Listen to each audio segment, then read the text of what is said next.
Welcome to this explainer. Today, we're diving into what I think is a truly fascinating, almost high-stakes journey of a laser signal. We're talking about hunting for invisible trace gases inside a digital simulation. I know, it sounds a little bit like science fiction, right? But this is literally the cutting edge of optical sensing. We're going to look closely at a MATLAB simulation detailed by the creator, Wired White, which models exactly how we can detect microscopic amounts of water vapor using advanced laser spectroscopy. So let's jump right into this. It really is a serious question. How do you detect a gas you can't even see? I mean, in perfectly controlled lab conditions, sure, it might be relatively easy. But how do engineers accurately track elusive trace gases, things like water vapor, carbon dioxide, or methane, in chaotic, noisy, real-world environments? Whether you're looking at an industrial exhaust pipe or just the open atmosphere, the air is packed with interfering particles and static that completely overwhelm standard sensors. To solve this, we don't just need a regular light, we need a highly intelligent, programmable laser. And, well, to build that laser, engineers first have to simulate its behavior in a virtual world. So picture the environment where our simulation takes place. It's a virtual gas cell built right in MATLAB at normal atmospheric pressure, a temperature of 300 Kelvin, and a path length of 30 centimeters. Now, hiding inside this virtual cell is our target, a tiny 1% mole fraction of water vapor, completely surrounded by 99% regular air. Honestly, finding that 1% is a lot like finding a needle in a haystack. But as we'll find out, the system we're analyzing today is perfectly engineered to find exactly that needle. Enter our primary technological vehicle for this mission, TDLS, or Tunable Diode Laser Absorption Spectroscopy. You can think of TDLS kind of like a highly specialized searchlight. So instead of just shining a massive, broad beam of white light, it uses a precise, tunable laser that can scan across extremely specific optical frequencies. Because different molecules absorb light at very specific wavelengths, almost like a unique optical fingerprint, TDLS can hunt for targeted molecules while completely ignoring the rest of the air. It's incredibly sensitive, it's non-invasive, and it gives us real-time detection. But we can actually upgrade standard TDLS to make it even more powerful, and we do that using Wavelength Modulation Spectroscopy, or WMS. Rather than just shining the laser steadily, WMS modulates the injection current of a distributed feedback diode laser.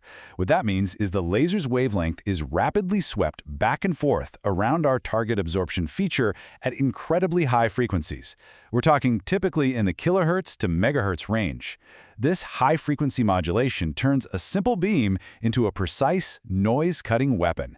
It allows us to extract harmonic frequencies that dramatically boost the signal-to-noise ratio.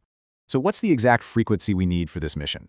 Well, it's exactly 1391.67 nanometers. That is the magic number chosen for this simulation. And you might be wondering, why that number? Well, because this specific wavelength targets a very prominent water vapor absorption line.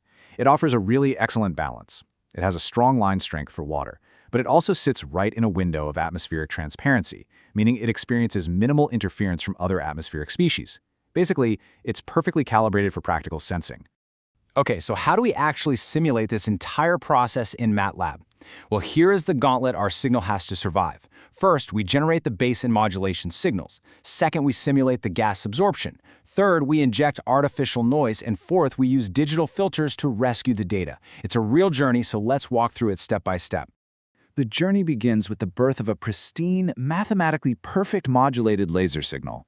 But the very second this signal enters our virtual 30-centimeter gas cell, it interacts with that 1% water vapor. To simulate real-world physics accurately, the MATLAB code pulls empirical absorption coefficients straight from the HITRAN molecular database. Then, it uses the Beer-Lambert law to mathematically model exactly how much light is absorbed by the gas.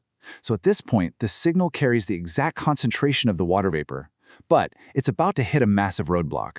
And that brings us to the ultimate antagonist of our story, white Gaussian noise.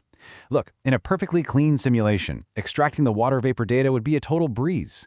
But the real world is messy, it's unpredictable. So to make this simulation actually valid, the engineers purposely sabotage their own clean signal. They inject random white Gaussian noise directly into the transmitted intensity. By doing this across different signal-to-noise ratios, from a pretty gentle 50 decibels down to an absolutely brutal 10 decibels, they emulate the harsh, chaotic environments where real sensors actually operate. And this noise threatens to completely destroy our pristine absorption data. To put that into perspective, without any noise at all, an infinite signal-to-noise ratio, You'd get a beautifully clean harmonic signal with incredibly well-defined second and fourth harmonic peaks, what we call 2F and 4F. But if you drop that to a 0 decibel ratio, the signal is completely destroyed. It becomes heavily distorted, and those crucial harmonic peaks are just totally overwhelmed by random static. If you were relying on this raw data out in the field, your sensor would be completely useless, so the signal desperately needs to be rescued. Enter the cavalry. To save the data, the simulation applies a digital low-pass filter. Specifically, using MATLAB's low-pass design function, a Butterworth filter is created to strip away all that high-frequency static.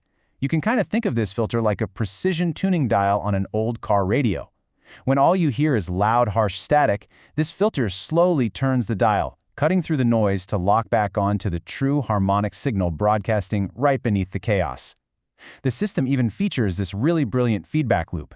Basically, if the signal quality isn't good enough after filtering, the process can just loop back to recalculate the intensity until a usable signal is actually achieved. Let's look at the actual battle results of this filtering process across those different noise levels. At a 50 decibel signal-to-noise ratio, the filter works perfectly. There's only slight fluctuation and the signals remain really strong and distinguishable. At 30 decibels, we do start to see noticeable degradation begin, but the peak structures are still entirely traceable. 30 decibels is effectively the threshold of usability here, because once we drop down to 10 decibels, the filter really struggles. We hit severe distortion and the harmonic peaks become significantly dampened. But as long as we stay within those moderate noise levels of 30 decibels or higher, we reach the climax of our signal's journey, successfully extracting the truth. The system is able to isolate the 2F over 1F and 4F over 2F harmonic components. Now, why divide them? Well, it normalizes the data. It completely removes any random fluctuations in the laser's own intensity. And the result? The amplitude of that final 2F signal perfectly scales with the actual water vapor concentration. Even when it's buried in noise, by modulating the laser and filtering for the second harmonic, we can accurately and reliably estimate exactly how much water is in that cell. Which brings us to why all this MATLAB math actually matters in the real world. You see, these simulations are the absolutely critical first step before building physical hardware. By proving that WMS is remarkably resilient to noise, engineers can optimize parameters like modulation depth and optical path length virtually. That saves a tremendous amount of time and money. And it leads directly to the creation of compact, field-deployable sensors. These laser sensors are used everywhere for critical environmental monitoring, non-invasive medical diagnostics, precise industrial process control, and even homeland security. The real-world applications are truly massive. So, this simulation of the 1391 nanometer wavelength proves that we can isolate microscopic water vapor in a sea of static. But the crazy thing is, this technique isn't just for water. It can be adapted for carbon dioxide, methane, and countless other trace gases. It really leaves you wondering. If a heavily filtered, carefully tuned laser can accurately isolate a single invisible drop of water hidden within a storm of noise, what other invisible secrets are hiding right now in the air we breathe, just waiting for the right wavelength to reveal them? Thanks for joining me on this explainer, and keep questioning the invisible world around you.